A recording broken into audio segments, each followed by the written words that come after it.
This video is brought to you by my two books, Practical Music Theory for the Rock Guitarist and The Blues Guitar Bible. Want to learn about modes, harmony, scales, chord substitution and keys? Or maybe you're interested in supercharging your blues guitar rhythm and lead chops. Whatever you're interested in, I guarantee you will be hitting the fast lane to progress with either of these works. Both feature video demonstrations and tutorials, loads of tabs and jam tracks to play along with, and I promise you, everything is explained in crystal clear plain English. Check out the links in the description for more details. Hello chaps, welcome once again to John Robson Guitar Tuition. As always, I do hope you're well. Today being Tuesday, it's all about a top 5 list, and as I always say now, you've seen the video title and the thumbnail, so you know what I'm going to be talking about, so I won't waste much time with a preamble. Suffice to say that today the topic under discussion are my favourite drummers, my favourite rock drummers. I might do another one of these on my favourite jazz drummers, because I could probably cobble together a top 5 list from that, but it's all about the rock drummers today, and this is one of the suggestions that was made on the Friday live stream a few weeks back. You know, people are often kind of pitching in there with suggestions for top 5 videos, and this is one of those. So without further ado, let's have a little bit of a look at who I consider to be my favourite rock drummers, starting with Brian Downey. Yes, Brian Downey. If that name isn't familiar to you, then you're obviously not a Thin Lizzy fan. Brian is the drummer with Thin Lizzy. There's a version of the band still touring, and I don't think recording new stuff anymore, but there is still like a nostalgia version of the band that are doing the rounds now. I think Scott Gorham and Darren Wharton are involved. I'm not sure who else is on board, and I know Brian was at one point, but I do know that Brian has got his own sort of Thin Lizzy nostalgia tribute thing going on called Brian Downey's Live and Dangerous. Highly recommend you go and check them out. I'll tell you what, I'll put a link in the description. I'll link to examples of all of these players in the description, so you can kind of put some flesh on the bones and you know, kind of take a listen to what it is I'm talking about. Brian is the consummate rock drummer.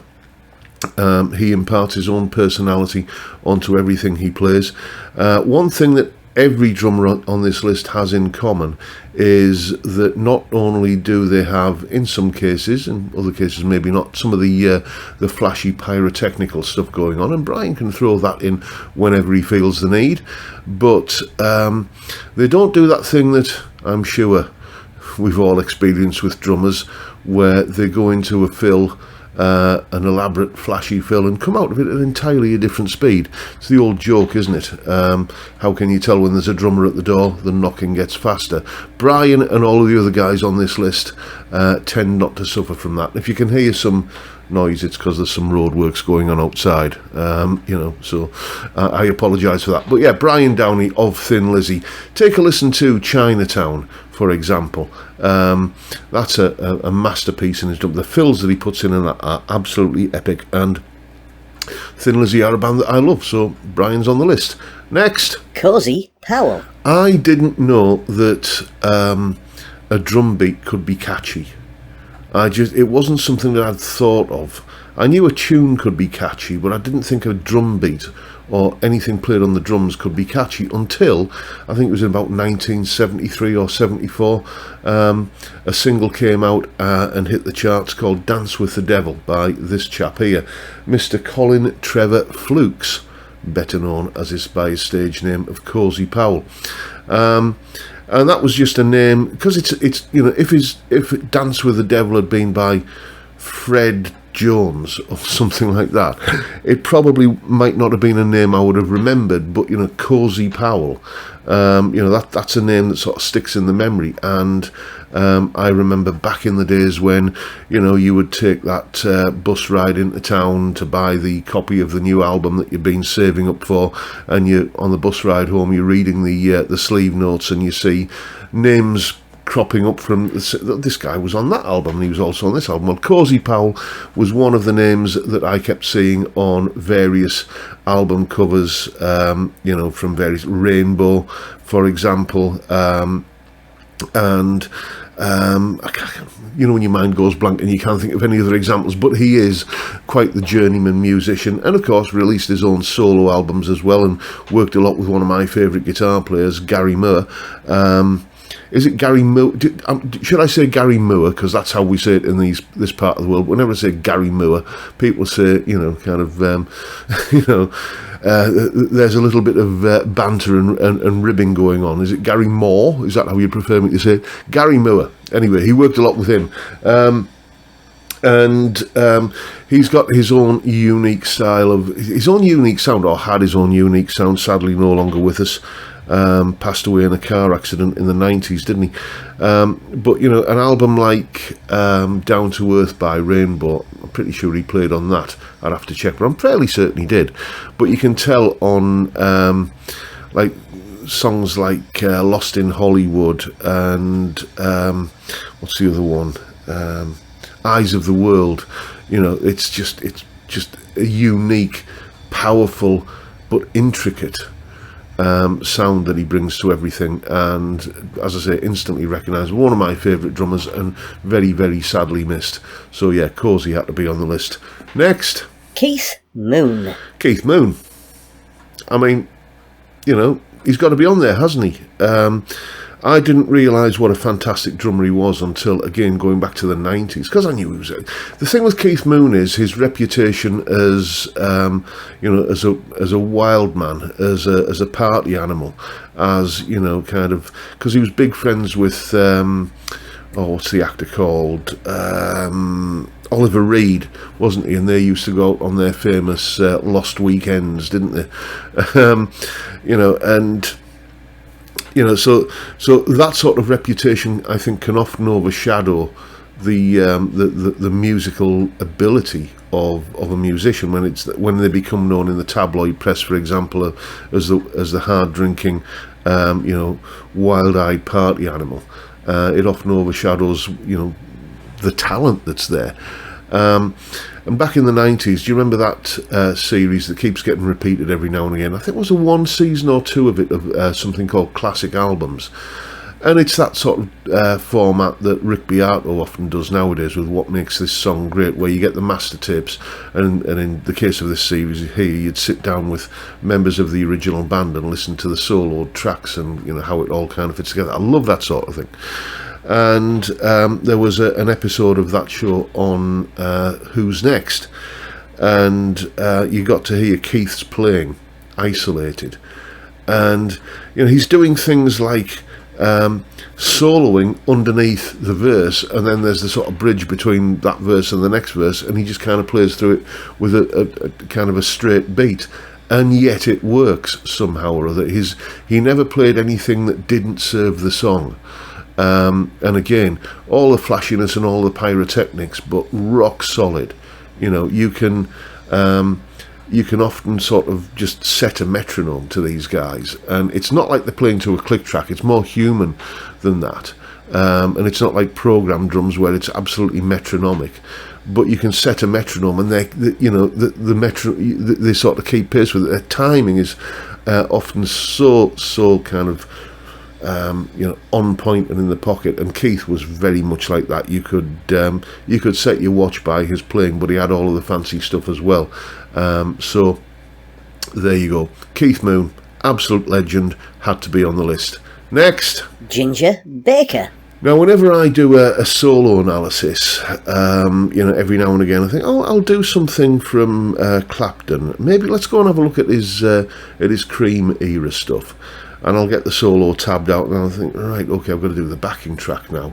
And I'm then faced with the prospect of programming the drums to a backing track and trying to recreate what Ginger Baker did, and that is always interesting, shall we say. Yeah, you can't just kind of drag and drop a few preset loops into your DAW to recreate Ginger. You've got to be a little bit more involved than that. Again, fantastic drummer, all the flashy sorts of stuff, and didn't always just, and this is true of the next drummer as well, it wasn't always just based around a bass drum on beats 1 and 3 and a snare on 2 and 4. you know, he would keep the 4 beats to the bar, and you could see and feel, and well, not see, but you could hear and feel where those beats were. But it wasn't always just boom, chit, boom, chit, boom, chit, boom, chit, like so many other drummers, you know, kind of base everything on. Ginger was a lot more creative than that, and you know, brought something unique, I think, to that 3-piece Cream. If you haven't checked it out, then I can highly recommend the BBM album, which is Baker, Bruce, Moore. There, guess who the Moore is? Yeah, in I think about '94, Jack Bruce and Ginger Baker did like a sort of a Cream style project with Gary, and the album's called Around the Next Dream, and that is just a fantastic album. It's, you know, it's one of those albums that just puts a big daft grin on your face because everybody is right at the top of the game, and it's one of those where you can I always talk about this, where you can sense the eye contact and the vibe in the room between the 3 musicians who are absolutely, you know, kind of at the top of their game and at the top of their league, and just it's fantastic. So yeah, that's a great example of Ginger's playing, but you know, any of the old Cream stuff is equally valid. Uncopyable, inimitable, unique, something of, it has to be said, a difficult character to work with. It was said by many people, but you know, I don't care about that. He was immensely enjoyable to listen to, so that's why he's on the list. Next, Ringo Starr.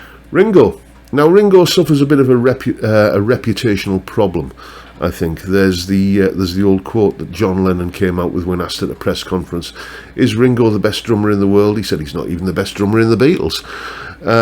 And I think that does him a disservice. Again, absolutely rock solid timing.